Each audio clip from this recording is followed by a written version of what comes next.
राधे राधे। आशा करती हूँ कि आप सभी लोग स्वस्थ होंगे, खुश होंगे, मस्त होंगे। आज मैं आप लोगों को प्रदोष व्रत, शुक्र प्रदोष व्रत कथा सुनाने जा रही हूँ।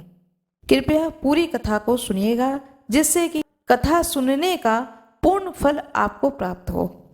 आज मैं आप लोगों को शुक्र प्रदोष व्रत कथा सुनाने जा रही हूँ। शुक्र प्रदोष की विधि सोम प्रदोष व्रत की भांति ही होता है। इस दिन सफेद वस्तुओं से देवता की पूजा करनी चाहिए तथा ब्राह्मणों को सफेद भोजन, खीर आदि खिलाना चाहिए, जिससे कि शुक्र देवता प्रसन्न होते हैं एवं समस्त सुखों को प्रदान करते हैं, क्योंकि शुक्र भोगों एवं सुखों के स्वामी हैं। प्राचीन काल में कहीं पर 3 मित्र रहते थे। पहला कायस्थ था, दूसरा ब्राह्मण था और तीसरा वैश्य था। तीनों ही मित्रों का विवाह हो गया। पहले 2 मित्रों की पत्नियां घर पर भी आ गई थीं, किंतु तीसरे मित्र वैश्य का अभी गौना नहीं हुआ था, अतः उसकी पत्नी ससुराल में ही थी। एक दिन कायस्थ ने अपने वैश्य मित्र से कहा कि तुम अपनी पत्नी को क्यों नहीं लिवा लाते हो। अपने मित्र की बात को सुन करके वह अपनी पत्नी को लाने के लिए ससुराल जाने लगा, किंतु उसके घर वाले तथा ब्राह्मण मित्र ने कहा कि अभी शुक्र अस्त है, अतः अभी विदा कराने का शुभ मुहूर्त नहीं है। शुक्र के उदय होने पर ही विदा करा के ले आना। किंतु उसने किसी का कहना न माना और अपने ससुराल चला गया। दामाद को आया हुआ देखकर उनके ससुर ने आने का कारण पूछा। तब वैश्य ने कहा कि मैं अपनी पत्नी को विदा कराने आया हूँ। ससुराल वालों ने कहा कि अभी शुक्रास्त है, अतः विदा करना उचित नहीं है, किंतु वह उनकी बातों को नहीं माना। अंत में ससुराल वालों ने लाचार होकर अपनी पुत्री सहित उसे विदा कर दिया। रास्ते में घनघोर जंगल में रथ का पहिया टूट गया, जिससे रात को वहीं रुकना पड़ा और चोरों ने उनका समस्त धन लूट लिया। वह वैश्य को काफी चोटें भी पहुंचाईं। इस प्रकार के अनेक संकटों को सहते हुए जब वह लोग अपने घर पहुंचे तो वहां पर घर में प्रवेश करते ही जहरीले सर्प ने उस वैश्य को डस लिया और उसके शरीर में जहर फैल गया। वैश्य की दशा देख करके उसकी नववधू विलाप करने लगी। इतने में उसका ब्राह्मण मित्र आ गया। उसने कहा कि मेरे मना करने पर भी कि अभी शुक्रास्त है, विदा कराना उचित नहीं है, किंतु किसी का कहना न मानकर इन्होंने विदा कराई है। इसी कारण इस प्रकार का दुख हुआ है। अतः पत्नी सहित वापस ससुराल जाए तथा शुक्रोदय होने पर आए तो निसंदेह इसके कष्ट दूर हो जाएंगे। ब्राह्मण मित्र की बात को सुन करके उस वैश्य की पत्नी अपने पति के साथ मायके वापस चली गई। वहां जाते ही वैश्य का जहर उतर गया, उसे होश आ गया। सभी लोग अत्यधिक प्रसन्न हुए। शुक्र का उदय हुआ। तब वह वैश्य अपनी पत्नी को विदा करा के अपने घर आया और आनंद पूर्वक रहने लगा। शुक्र अस्त में कोई मांगलिक कार्य नहीं करना चाहिए। इस कथा को पढ़ने या सुनने से समस्त पाप नष्ट हो जाते हैं और सभी लोगों को सुखों की प्राप्ति होती है।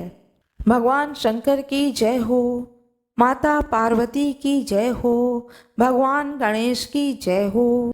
जैसा कि हम सभी लोग जानते हैं, प्रदोष व्रत महीने में 2 बार आता है, एक शुक्ल पक्ष में, एक कृष्ण पक्ष में।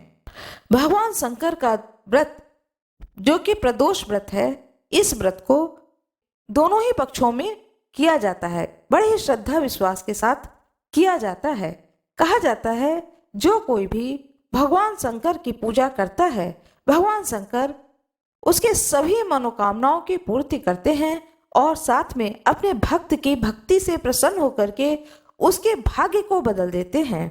उसके भाग्य में जो भी अनर्थ होता है उसको सुंदरता में बदल देते हैं, उसके भाग्य को सुंदर बना देते हैं।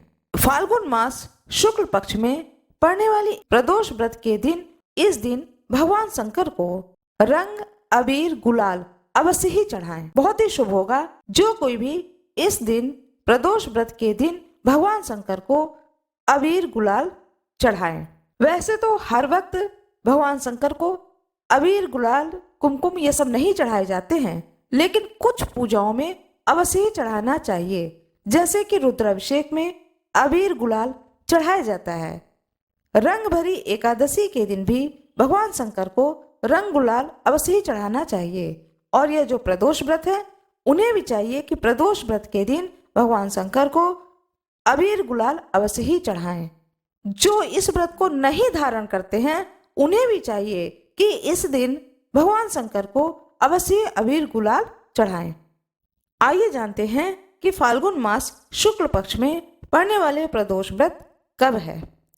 22 मार्च 2024 दिन शुक्रवार को प्रदोष व्रत धारण किया जाएगा। द्वादशी तिथि आरंभ हो जाएगा 21 मार्च गुरुवार रात्रि 2:23 से और द्वादशी तिथि का समापन होगा 22 मार्च शुक्रवार सुबह 4:44 पर। इसके बाद त्रयोदशी तिथि आरंभ हो जाएगा। त्रयोदशी तिथि पूरा दिन रहेगा और रात्रि रहेगा। 22 मार्च 2024 दिन शुक्रवार को त्रयोदशी तिथि दिन रात्रि रहेगा। मघा नक्षत्र रहेगा। यह तिथि बहुत ही सुंदर है प्रदोष व्रत के लिए। आइए जानते हैं पूजा का मुहूर्त। प्रदोष काल में भगवान शंकर की पूजा करना अत्यंत शुभ माना जाता है। प्रातः काल स्नान ध्यान करके भगवान सूर्य को अर्घ्य देने के बाद में आपके घर के आसपास जो भी देवालय हो, शिवालय हो, वहां पर जाकर भगवान शंकर की विधिवत पूजा करनी चाहिए। शाम के समय में प्रदोष काल का समय होता है सूर्यास्त से 45 मिनट पहले और सूर्यास्त के 45 मिनट बाद। यह जो समय होता है 1.5 घंटे का, इस काल में भगवान शंकर के मंदिर में जाएं, शिवालय में जाएं, वहां जाकर के भगवान शंकर का अभिषेक करें। जल से दूध, दही, शक्कर, शहद, घी, इन चीजों से अभिषेक करने के बाद में भगवान शंकर का श्रृंगार करें। भगवान शंकर के शिवलिंग पर पीले चंदन से त्रिपुंड बनाएं, ओम बनाएं या तिलक लगाएं। जितने सारे फूल भगवान को पसंद हैं, वह सारे फूल अर्पित करें। जो फल पसंद है वह भगवान शिव को अर्पित करें। माता पार्वती की भी पूजा करें, साथ में भगवान गणेश की भी पूजा करें, कार्तिकेय जी की पूजा करें, नंदी जी की पूजा करें। कथा को सुने अथवा पढ़ें, आरती करें, स्तुति करें। नमामि शमीशान निर्माण रूपम 5 मिनट 7 मिनट बैठ करके ओम नमः शिवाय मंत्र का जाप करें। श्रद्धा भक्ति के साथ में भगवान शंकर की पूजा करें। रंग अबीर गुलाल अवश्य भगवान शंकर को चढ़ाएं। जब पूरा श्रृंगार कर लें उसके बाद में, श्रृंगार करने के बाद में जल ना चढ़ाएं। इस बात का ध्यान रखें। आशा करती हूँ कि आप लोगों को यह जानकारी अच्छी लगी होगी। कृपया कमेंट बॉक्स में हर हर महादेव अवश्य ही लिख दीजिएगा। गणेश जी की पौराणिक कथाएं।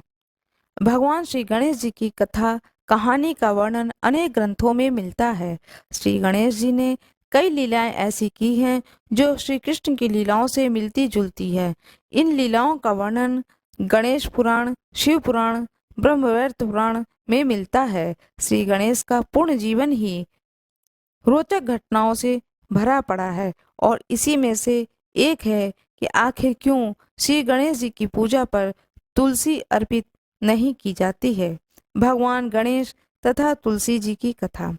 प्रायः पूजा अर्चना में भगवान को तुलसी चढ़ाना बहुत पवित्र माना जाता है। व्यवहारिक दृष्टि से भी तुलसी को औषधीय गुणों वाला पौधा माना जाता है, किंतु भगवान गणेश जी की पूजा में पवित्र तुलसी का प्रयोग निषेध माना गया है। इस संबंध में एक पौराणिक गणेश जी की कथा है। एक बार श्री गणेश गंगा के किनारे तप कर रहे थे, तभी विवाह की इच्छा से तीर्थ यात्रा पर निकली देवी तुलसी वहां पहुंची। वह श्री गणेश के रूप पर मोहित हो गईं। तुलसी जी ने विवाह की इच्छा से उनका ध्यान भंग किया। तब भगवान श्री गणेश ने तुलसी द्वारा तप भंग करने को अशुभ बताया और तुलसी की मनसा जानकर स्वयं को ब्रह्मचारी बताकर उनके विवाह के प्रस्ताव को नकार दिया। इस बात से दुखी तुलसी जी ने श्री गणेश जी को 2 विवाह होने का श्राप दिया। श्री गणेश ने भी तुलसी जी को श्राप दे दिया कि तुम्हारी संतान असुर होगी। एक राक्षस की मां होने का श्राप सुनकर तुलसी जी ने श्री गणेश जी से माफी मांगी। तब श्री गणेश जी ने तुलसी जी से कहा, तुम्हारी संतान शंखचूर्ण राक्षस होगा, किंतु फिर तुम भगवान विष्णु और श्री कृष्ण को प्रिय होने के साथ ही कलयुग में जगत के लिए जीवन और मोक्ष देने वाली होगी। पर मेरी पूजा में तुलसी चढ़ाना शुभ नहीं माना जाएगा। तब से ही भगवान श्री गणेश जी की पूजा में तुलसी वर्जित मानी गई हैं। हर हर महादेव। माता पार्वती की जय हो, गणेश जी की जय हो। आज मैं आप लोगों को कथा सुनाने जा रही हूँ, भगवान शंकर और माँ पार्वती के विवाह की कथा। हमारे पौराणिक ग्रंथों में अनेकानेक देवी देवताओं के विवाह का वर्णन है, किंतु जैसी भव्य सुंदर बारात का वर्णन भगवान शंकर और माँ पार्वती के विवाह के संदर्भ में दिया गया है, उसकी तुलना कहीं भी नहीं हो सकती है। इस बारात के विषय में कहा जाता है कि इसमें संसार के सभी प्राणी सम्मिलित हुए थे और उनके भार से पृथ्वी अपनी धुरी पर झुक गई थी। उसे संतुलित करने हेतु भगवान शंकर ने महर्षि अगस्त्य को अपने आशीर्वाद और उनके समस्त पुण्य फल के साथ पृथ्वी के दूसरे छोर पर भेजा, तब जाकर पृथ्वी का संतुलन सही हो पाया। माता पार्वती का भगवान शंकर को तपस्या कर विवाह के लिए मना लेना भी एक असंभव कार्य था, क्योंकि माता सती के देहवासन के पश्चात महादेव वैरागी हो गए थे। जब ये विवाह हेतु मान गए तो उनके विवाह की तैयारी में त्रिलोक जुट गया। भोलेनाथ ही एकमात्र ऐसे देव हैं जो देव, दैत्य, मानव, दानव, असुर, राक्षस, गंधर्व, नाग, किन्नर, यक्ष, भूत, प्रेत, पिशाच, बैताल, डाकनी, शाकनी, यातुदान, ब्रह्म राक्षस और इसके अतिरिक्त भी समस्त जातियों के लिए पूज्य हैं। इसके अतिरिक्त वे पशुपतिनाथ हैं। इसी कारण पशु जाति भी उनके विवाह में सम्मिलित होने के लिए तत्पर थे। इनमें से कई तो ऐसे हैं जो एक दूसरे के घोर शत्रु थे, किंतु देवाधिदेव के विवाह में सम्मिलित होने के लिए सारे मतभेद को भुला दिए। उधर माता पार्वती भी परमपिता ब्रह्मा के पुत्र पर्वतराज हिमालय की पुत्री थीं। वे एक प्रकार से शाही विवाह था। इसी कारण सभी प्रकार की व्यवस्था का ध्यान रखा गया था। उधर सभी लोग सबसे पहले अपने पूरे ठाट बाट के साथ कैलाश पर सारे देवता उपस्थित हुए। शिवगण तल्लीनता से महादेव का श्रृंगार करने में व्यस्त थे। जटाजूट, नाग, रुद्राक्ष, भस्म, मुंडमाला इत्यादि से उनका श्रृंगार किया गया। समस्त अप्सराएं कैलाश पर नृत्य कर रही थीं और महादेव का अद्भुत रूप देखकर कह रही थीं कि उनके योग्य कन्या तो त्रिलोक में नहीं मिलेंगी। बारात और मित्र वर से परिहास ना करें, ऐसा भला हो सकता है? भगवान विष्णु भी महादेव का यह रूप देखकर हंसते हुए बोले, ऐसे अद्वितीय वर के लिए तो यह बारात योग्य नहीं है। अवश्य ही कन्या के घर में हमें लज्जित होना पड़ेगा। श्री हरि की ऐसी हंसी ठिठोली सुनकर महादेव ने प्रसन्न होते हुए नंदी से सभी को एकत्रित करने को कहा। तब सब लोगों ने एक साथ ऐसा कोलाहल किया जिसकी तुलना नहीं हो सकती है। इस तरह से भगवान शंकर की बारात निकली।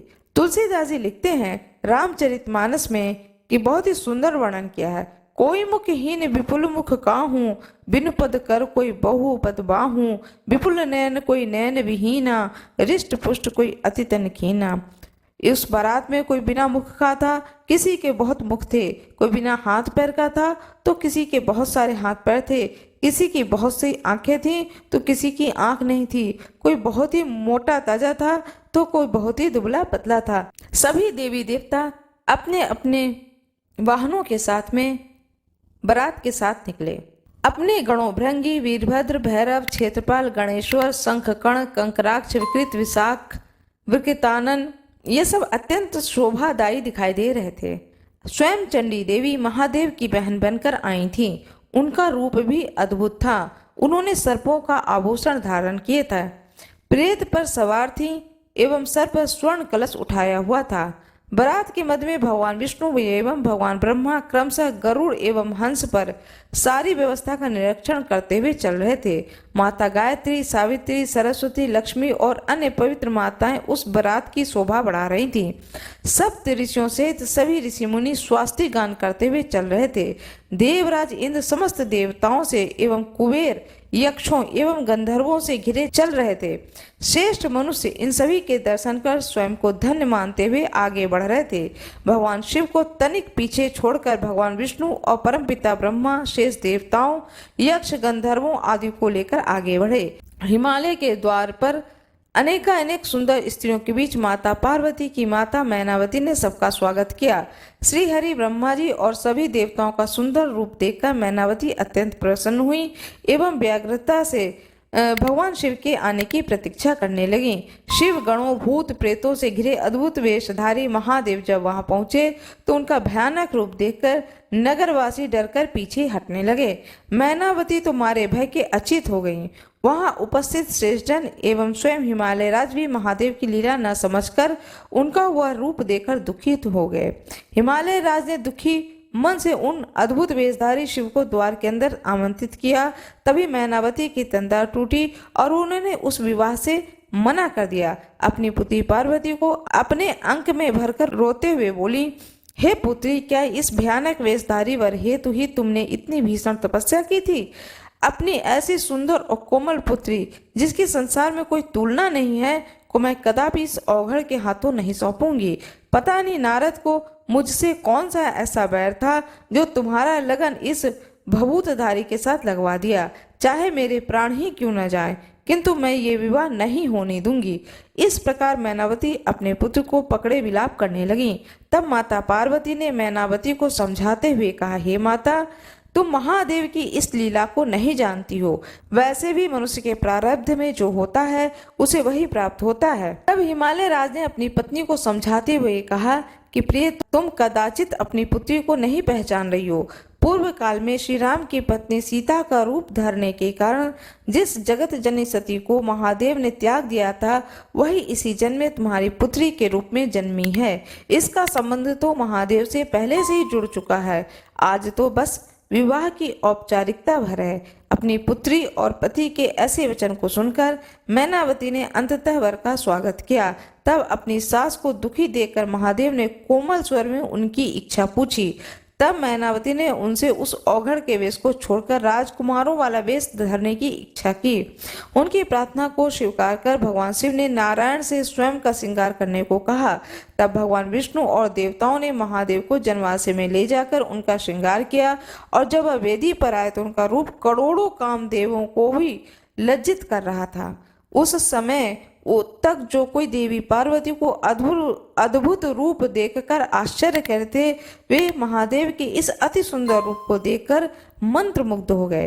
विवाह से पूर्व वर वधु पक्ष द्वारा अपने कुल का परिचय देने की रस्म आई। तब पर्वतराज हिमालय ने गर्वपूर्वक अपने कुल का परिचय देते हुए कहा, यह समस्त जगत जिस महाब्रह्मा से उत्पन्न हुआ है, मैं उनका पुत्र हूँ। सप्त ऋषियों सहित सभी मानस पुत्र, प्रजा का पालन करने वाले महाराज मनु, देवर्षि नारद इत्यादि मेरे भ्राता हैं। महापर्वत मेरु की पुत्री मैनावती कन्या की माता हैं और संसार के सभी पर्वत और वनस्पति उनके संबंधी हैं। यह कहकर हिमालय ने वर से अपने कुल के परिचय देने को कहा। यह देखकर सभी ने महादेव की ओर देखा, किंतु वे मौन बैठे रहे। तभी हिमालय ने श्री हरि एवं अपने पिता ब्रह्मा जी से वर के कुल का परिचय देने को कहा, किंतु वे दोनों भी मौन बैठे रहे। तभी सभी को दुविधा में देखकर देवर्षि नारद ने अपनी वीणा बजाना आरंभ कर दिया। यह देख करके मैनावती ने उनसे पूछा, इतनी गंभीर बात पर वे अपनी वीणा की ध्वनि को क्यों दे रहे हैं? तब नारद जी ने कहा, हे देवी, मैं आपको महादेव की उत्पत्ति के विषय में संकेत दे रहा हूँ। ये स्वयं शंभु हैं, इसलिए न तो इनका कोई पिता है, न माता है, न कोई कुल है अथवा गोत्र है। जब संसार अस्तित्व में आया तो जो सबसे पहली चीज उत्पन्न हुई थी वह ध्वनि, जो आदिनाद भी इन्हीं निर्विकार महारुद्र द्वारा ही आस्तिक में आया है। इसी कारण से मैं अपनी वीणा को तान दे रहा हूँ। यह सुनकर हिमालय और मैनावती महादेव के चरणों में झुक गए एवं विधि पूर्वक देवी पार्वती का विवाह भोलेनाथ से किया। स्वयं ब्रह्मा जी ने विवाह संपन्न करवाया। तत्पश्चात मैनावती ने माता पार्वती को श्रेष्ठ सती के कर्तव्यों का उपदेश दिया और फिर अनेक उपहार देकर पर्वतराज ने अपनी पुत्री को विदा किया। जो कोई भी भगवान शिव और माता पार्वती के विवाह की इस पावन कथा को सुनता है, उनके सारे कष्टों का नाश होता है। जिस किसी का भी विवाह होने वाला है वे इस कथा को अवश्य सुने। यदि किसी कन्या अथवा वर के विवाह में विलंब हो रहा हो तो इस कथा को सुनने से शीघ्र ही उन्हें मन चाहे वर वधु की प्राप्ति होती है। हर हर महादेव। बाबा भोलेनाथ की जय, माता पार्वती की जय, भगवान गणेश की जय, भगवान विष्णु की जय, सभी देवी देवताओं की जय, ऋषि गणों की जय। मेरा ये वीडियो कैसा लगा कृपया वीडियो को लाइक करें, चैनल को सब्सक्राइब करें, बेल आइकन दबाना ना भूलें। धन्यवाद।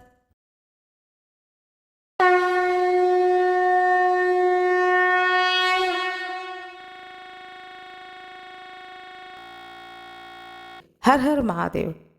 आज मैं आप लोगों को एक बहुत ही सुंदर कथा सुनाने जा रही हूँ जो कि सत्य कथा है, बिहार का प्रसिद्ध कथा है। भगवान शंकर भोले बाबा के भक्त विद्यापति और जिनके घर में स्वयं भगवान शंकर उगना के रूप में उनके घर में निवास करते हैं, यह भक्त और भगवान की बहुत ही सुंदर कथा है, दुर्लभ कथा है।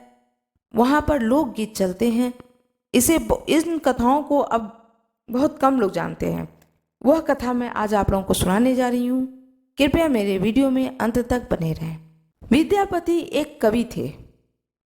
दिन भर भगवान शंकर की श्लोक पढ़ना, उनके कथाओं को सुनना, उनके गीत को गाना, भक्ति भावपूर्ण तरीके से भगवान शंकर की दिन भर आराधना इस तरह से करते रहते थे।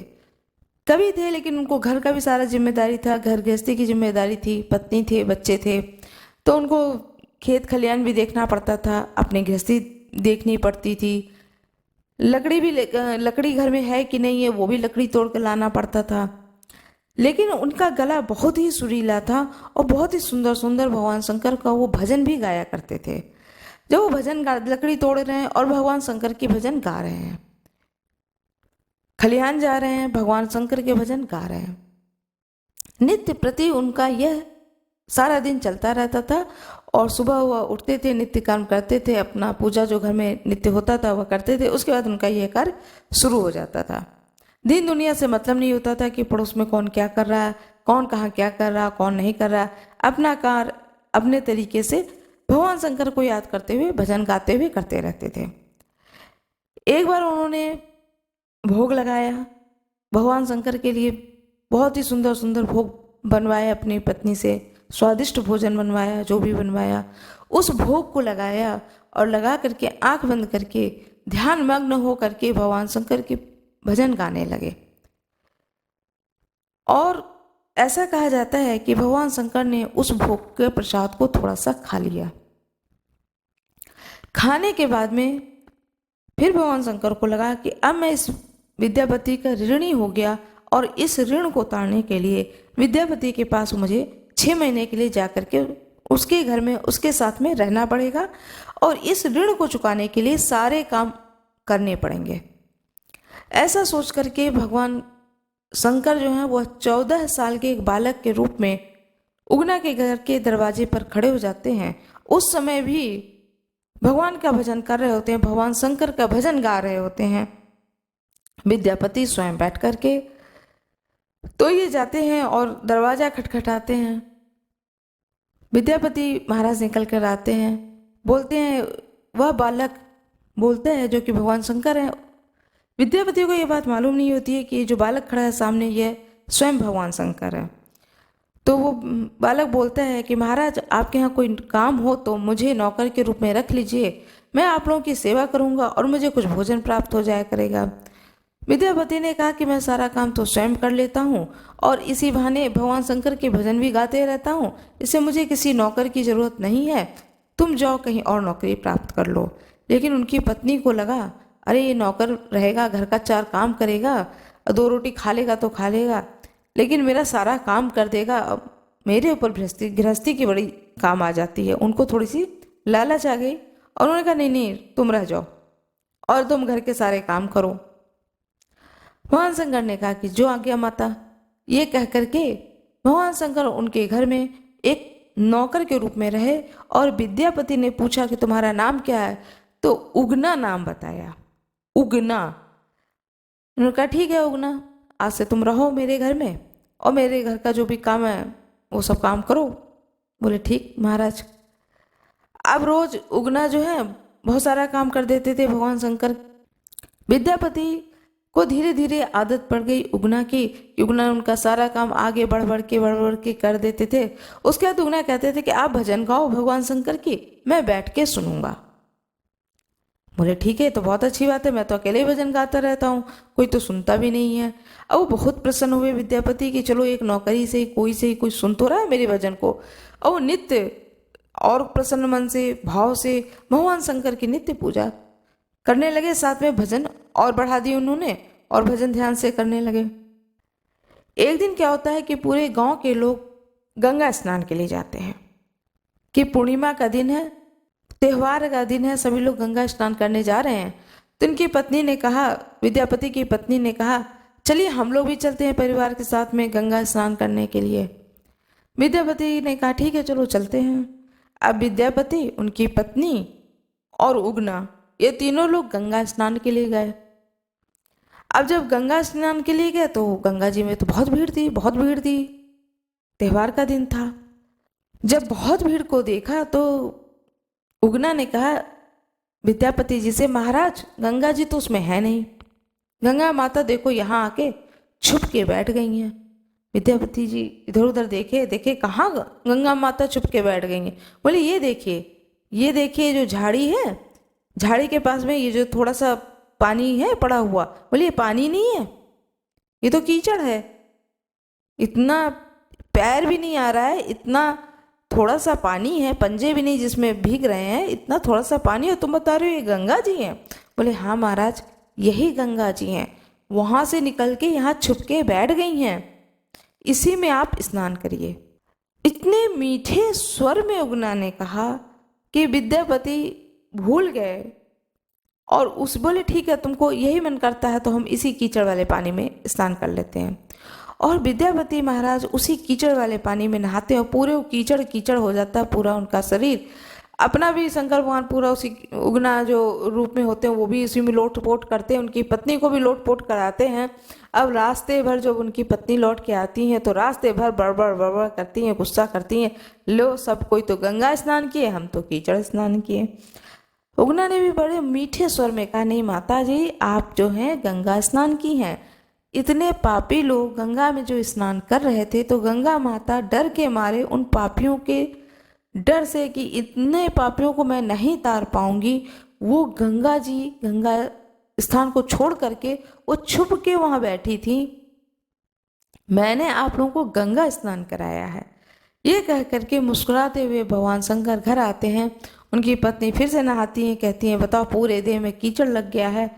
और विद्यापति भी नहाते हैं, स्नान करते हैं। और भगवान शंकर तो रहते ही मिट्टी में लोटपोट, उन्हें कोई फर्क नहीं पड़ता है।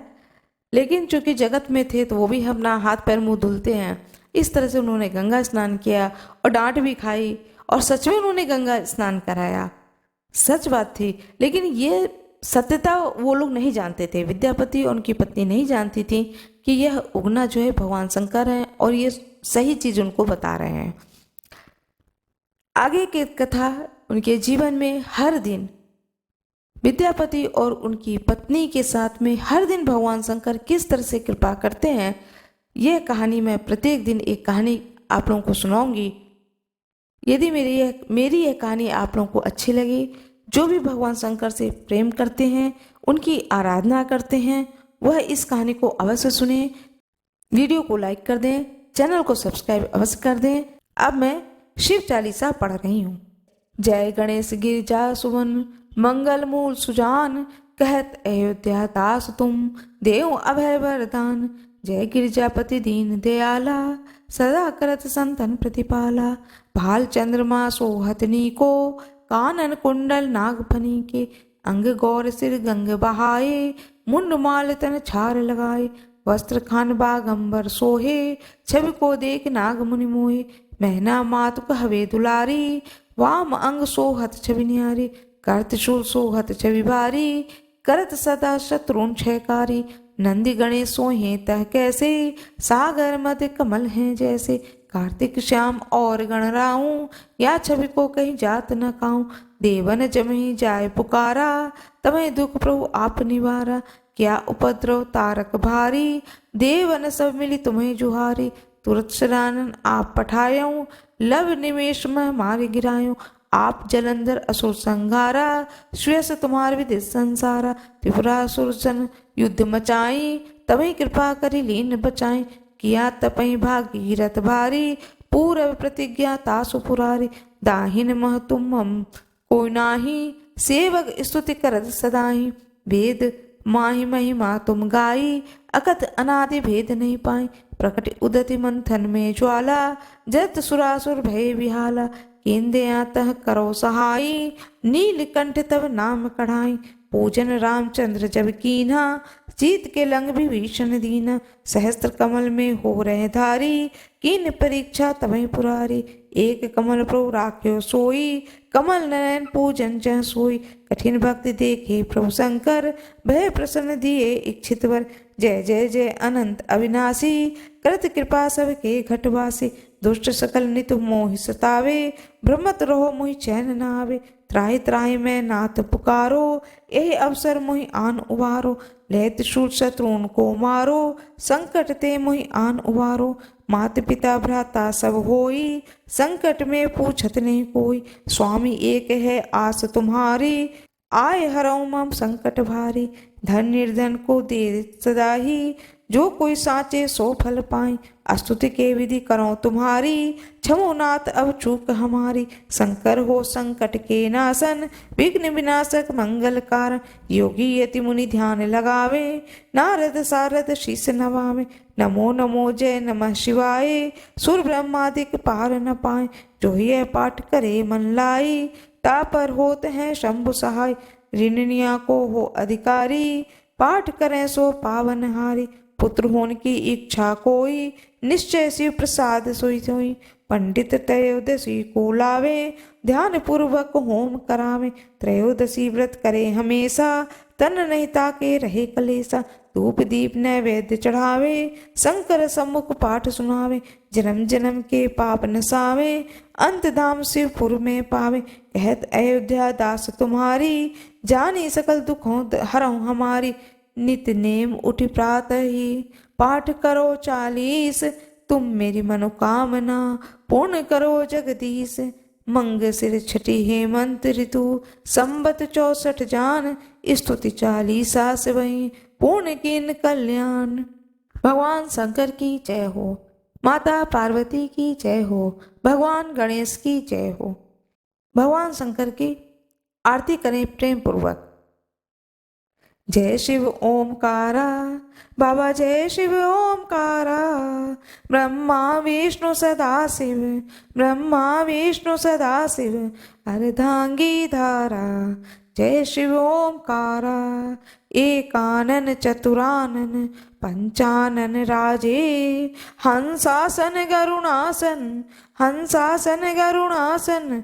वृषवाहन साजे, ओम जय शिव ओमकारा। 2 भुज 4 चतुर्भुज, 10 भुज अति सोहे। तीनों रूप निरखता, तीनों रूप निरखता। त्रिभुवन जन मोहि, ओम जय शिव ओमकारा। अक्षमाला वनमाला, मुंडमाला धारी। त्रिपुरारी कंसारी, करमाला धारी। ओम जय शिव ओमकारा। श्वेतांबर पीतांबर, बागंबर अंगे। सनकादिक ब्रह्मादिक, भूतादिक संगे। ओम जय शिव ओमकारा। कर के मध्य कमंडल, चक्र त्रिशूल धरता। सुखकारी दुखहारी, जग पालनकारी। ओम जय शिव ओमकारा। ब्रह्मा विष्णु सदा शिव, जानत अविवेका। प्रणवाक्षर में शोभित, ये तीनों एका। ओम जय शिव ओमकारा। त्रिगुण स्वामी जी की आरती, जो कोई नर गावे। कहत शिवानंद स्वामी, कहत हरिहर स्वामी। मनवांछित फल पावे, जय शिव ओमकारा। ओम जय शिव ओमकारा। अब स्तुति करना है भगवान शंकर का। कर्पूर गौरम करुणावतारम संसार सारम भुजगेन्द्रहारम सदा वसंतम हृदयारविंदे भवं भवानी सहितं नमामि। नीलाम्बुजश्याम मनकोमलागम सीता समारो पितवातिभागम पाणो महासा यकचारुचापम नमामि रामं रघुवंशनाथम। भोले बाबा की जय हो, गणेश भगवान की जय हो, माता पार्वती की जय हो, तुलसी माता की जय हो, गंगा मैया की जय हो, सभी दृश्य ऋषि मुनियों की जय हो, अदृश्य ऋषि मुनियों की जय हो, सभी देवताओं की जय हो, विष्णु भगवान की जय हो। मेरा ये वीडियो यदि आप लोगों को पसंद आया हो तो कृपया वीडियो को लाइक जरूर करिएगा, चैनल को सब्सक्राइब करिएगा, बेल आइकन बगल ही में है दबा दीजिएगा। धन्यवाद।